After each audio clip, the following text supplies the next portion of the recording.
माँ भद्रकाली को षष्ठ दिवस महासरस्वती बेश पूजार्चना कराଯାଇଛି।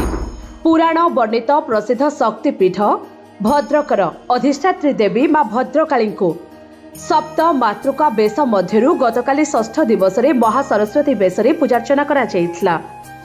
संसाररू अज्ञान अंधकार दूर करी ज्ञान लोकरे दीप्त करबा पाई सप्त मातृका बेश माँ भद्रकाली महासरस्वती बेश धारण करिसंती।